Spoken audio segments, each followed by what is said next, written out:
Lesson observations, quality, accountability and professionalism. Hello everyone, my name is Mr. Grayson. I'm afraid Mr. Chumley Warner can't be with us today. He's been fired for unprofessionality. We all understand that teachers' lessons need to be observed for reasons of professionalism. But why? It's for making improvement in what we do as teachers, assessing teaching quality, and it allows Ofsted to gauge how well the college is doing. Why do we need to do this? As teachers, we are accountable to others, known as stakeholders. These can be the college, the funding bodies, the government, colleagues, students, and society as a whole.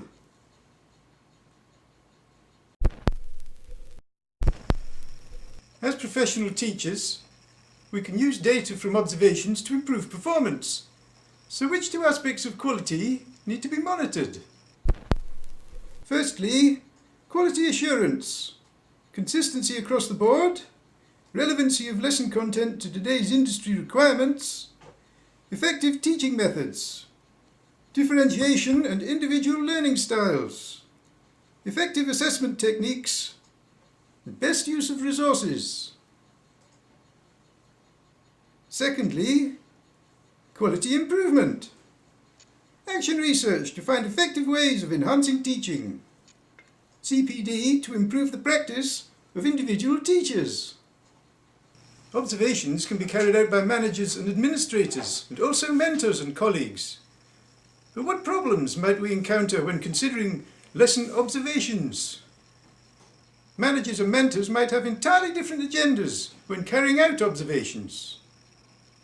Managers and administrators may prefer grading methods to ensure compliance with regulations and rubber stamping with regard to teaching practice. The observations themselves may not even be carried out by someone familiar in that particular sector. Priority might be placed on market demand and income generation, with teachers merely seen as facilitators, required to meet pass rate targets with emphasis on quantity rather than quality. So what effect does this have on teachers' professionalism? Teachers' motivation and self-esteem might be eroded with little control over their own autonomy and personal development. They may feel their personal experience and expertise is not valued. The managerial paradigm view may also create a fear culture among teachers who risk losing their jobs based on an observed 1/828th of their teaching practice. What do you say to that, Mr. Maslow? The University and College Union, UCU, commissioned Dr. Matt O'Leary of Wolverhampton University to table a list of recommendations in support of teachers. His research included interviews with teachers. He asked, "Are lesson observation policies fit for purpose?" 75% say, "No." "Are lesson observations a reliable measure of competence?" 85% say, "No." "Are lesson observations a fair way of assessing performance?" 88% say, "No." "Are ungraded observations more effective in meaningful CPD?" 81% say, "Yes."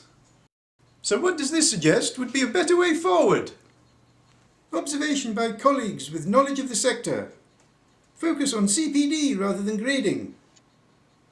Use of other support methods besides observation to gain a more accurate picture of successful teaching practice. Prioritizing of developmental needs of individual staff. Ofsted inspectors must be trained and qualified and familiar with the sector they are observing. What do you say to that, Mr. Maslow?